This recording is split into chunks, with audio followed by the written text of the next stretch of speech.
Hello friends, कैसे हैं आप सब लोग। आई होप सभी लोग अपने घरों में बिल्कुल सुरक्षित होंगे, सेफ होंगे और कोरोना की जो हमारी गाइडलाइंस हैं उनको फॉलो कर रहे होंगे। आज मैं एक बहुत ही बेहतरीन टॉपिक को लेकर आई हूँ। मेरा जो टॉपिक है कि नेटवर्किंग बिजनेस करना ही नहीं है। नेटवर्किंग बिजनेस नहीं करना, ये बिजनेस मतलब करने लायक नहीं होता है। तो इस लाइन से बहुत लोग एग्री होंगे कि हाँ भाई, नेटवर्किंग बिजनेस नहीं करना है। क्यों करें नेटवर्किंग बिजनेस? सामान बेचना पड़ेगा, लोगों को बताना पड़ेगा, तो इसमें तो ये तो छोटा बिजनेस हो गया, तो हमें नहीं करना चाहिए, बिल्कुल नहीं करना चाहिए। बहुत लोग ये बोलते हैं कि नेटवर्किंग बिजनेस वाले हमारा पैसा हमें ही देते हैं, कि हम जो सामान महीने का लेके आते हैं 2000, 2500, 3000 जो भी हमारी कैपेसिटी होती है, हम लेके आते हैं और हमें देते तो वो फुल रेट्स पे हैं, और जो डिस्काउंट पे करते हैं वो हम वही रेट हमें वापस एज अ बोनस दे देते हैं। तो क्या बड़ी बात है? बिल्कुल सही बात है, क्या बड़ी बात है। लेकिन यही मेरा एक क्वेश्चन है, जो जिन लोगों के माइंड में ये सब चीजें आती हैं, ये वाले आते हैं कि हमारा पैसा हमें ही वापस मिल रहा है।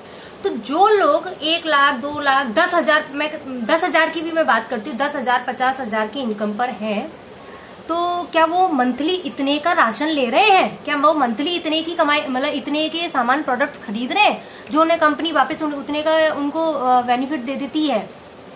तो ये तो बहुत सोचने वाली बात है कि जो लाखों पे पहुंच गए, या मैं तो कह रही हूँ हजारों पे ही जो पहुंच गए, तो उनको क्यों मिल रहे हैं पैसे? तो ये सोचने की बात है। नेटवर्किंग ये आज का बिजनेस नहीं है, ये हम बचपन से करते हुए आ रहे हैं। 1-2 एग्जांपल्स बोलूंगी। बचपन में हमें कोई चॉकलेट अच्छी लगी या कोई टॉफी अच्छी लगी, हमारा कोई फ्रेंड खा रहा है, उसने बोला मैं उस वाली शॉप से लेके आया, तो हम क्या करेंगे?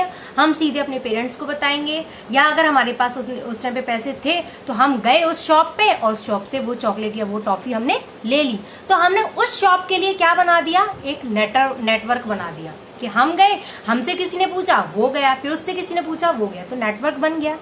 लेडीजों की खास आदत होती है, कोई भी साड़ी लेके आए, सूट लेके आए, चाहे वो ऑनलाइन शॉपिंग करी हो, चाहे वो हम लोकल मार्केट से लेके आते हैं या किसी मॉल से लेके आते हैं, अगर उनकी साड़ी की या सूट की किसी ने तारीफ कर दी तो वो सीधे उस स्टोर के बारे में या उस जो शॉप है उसके बारे में या ऑनलाइन साइट जो भी है, तुरंत उसके बारे में बताना स्टार्ट कर देती है। मैंने उस वाली साइट से लिया है, मैंने इस वाली साइट से लिया है, मैंने उस शॉप से लिया है, तुरंत बताना। तो हमने उस साइट के लिए, उस शॉप के लिए, उस स्टोर के लिए हमने क्या बनाया?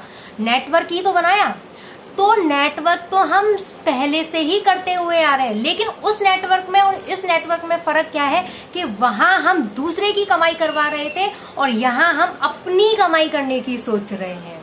अगर वही काम अगर अब हम किसी कंपनी में ज्वाइन होके और उसके प्रोडक्ट्स के बारे में लोगों को बता के और उससे अगर हमें अर्निंग हो रही है, तो क्या बुराई है ऐसे नेटवर्क करने में? कोई बुराई नहीं है, मुझे नहीं लगता कोई भी बुराई है। और जहां आपको 100% सेटिस्फेक्शन मिल रहा हो, तो वहां तो बिल्कुल भी कोई बुराई है ही नहीं। तो वहां तो बस पकड़ तुरंत हमें कर लेना चाहिए, इसके बारे में सोचना नहीं चाहिए कि ये हमारा पैसा हमें वापस दे रहा है या हमें बेचने में शर्म आएगी। क्यों? अगर हमें कोई चीज अच्छी लगती है तो ऑटोमेटिकली वो हमारे मुंह से निकलती है लोगों के सामने। जब हम बिना किसी अर्निंग के लिए, कोई हमें इनकम नहीं हो रही है, तो हम लोगों की बता सकते हैं, लोगों के बारे में बता सकते हैं, लोगों की शॉप बता सकते हैं, तो यहाँ तो हमारी अर्निंग हो रही है, अर्निंग होने का एक चांस है। तो अगर स्टार्टिंग में, हर किसी को पता है स्टार्टिंग में अर्निंग नहीं होती है, स्टार्टिंग में केवल हम सीखते हैं, समझते हैं, प्रोडक्ट्स यूज करते हैं, अच्छे लगते हैं तो हम शेयर करते हैं। जब हम शेयर करना स्टार्ट करते हैं, डे बाई डे यही काम डे बाई डे जब हम करते हैं, तो हमारी अर्निंग स्टार्ट हो जाती है। और जब हम इसे सीरियस ले लेते हैं तो ये अर्निंग्स हमारी प्लस सक्सेस भी हमारी यहाँ से स्टार्ट हो जाती है। तो बताइए, नेटवर्किंग में क्या बुराई है? कोई भी बुराई नहीं है। सो दोस्तों, ये थिंकिंग बिल्कुल निकाल दीजिए कि हमारा पैसा हमें मिलता है या हमें कोई भी सामान बेचने में शर्म आ रही है। अरे सामान अच्छा लग रहा है तो बेचो ना, बताओ ना लोगों को। और अर्निंग हो रही है तो ठोक ठोक के बताओ, ढोल नगाड़े पीट के बताओ। कोई बुराई नहीं है, जरूर कीजिए। तो नेटवर्किंग बिजनेस कोई भी छोटा बिजनेस नहीं है। अगर इसको ध्यान से सोचे तो ये बहुत बड़े लेवल का बिजनेस है, लाखों करोड़ों लोग कमा रहे हैं।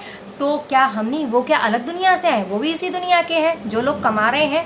तो अगर हम भी वैसे ही डेडिकेशन के साथ मेहनत करेंगे और अपनी जो हमारी नेगेटिविटी की सोच है नेटवर्किंग के लिए उसको साइड में रखेंगे तो डेफिनेटली हम भी यहाँ से ग्रो करेंगे। तो मेरी बातों पे ध्यान से गौर करिए दोस्तों, और सोचिए कि क्या मैंने कोई भी यहाँ पॉइंट गलत बोला है। अगर नहीं तो सोचिए और आज ही नेटवर्क से जुड़िए। लेकिन नेटवर्क से जुड़ना है, नेटवर्किंग बिजनेस से जुड़ना है, लेकिन जिस भी बिजनेस से आप जुड़ते हैं उसका पास्ट जरूर देखिए, क्योंकि बैकग्राउंड सॉलिड होगा तो आपका फ्यूचर भी सॉलिड होने वाला है। अगर बैकग्राउंड कहीं से डगमगा रहा है तो फ्यूचर भी डगमगा जाएगा। इसलिए बहुत सोच समझ के, क्योंकि कंपनीज बहुत हैं, मैं एक मोदी केयर की बात नहीं कर रही हूँ। मैंने एक भी बार नहीं बोला कि आप मोदी केयर ज्वाइन कीजिए, बिल्कुल मत कीजिए। आपको जो कंपनी समझ में आती है वो कीजिए, लेकिन जो मेन चीज होती है जिस टाइम पे हम ज्वाइन करते हैं, बैकग्राउंड जरूर ज्वाइन कीजिए, बैकग्राउंड जरूर देखिए कि कंपनी का बैकग्राउंड क्या है। अगर बैकग्राउंड सॉलिड है और आपका मन कह रहा है कि नहीं ये कंपनी मेरे लिए है, तो आप जरूर ज्वाइन कीजिए और सक्सेस पाइए। So thank you so much. Thank you.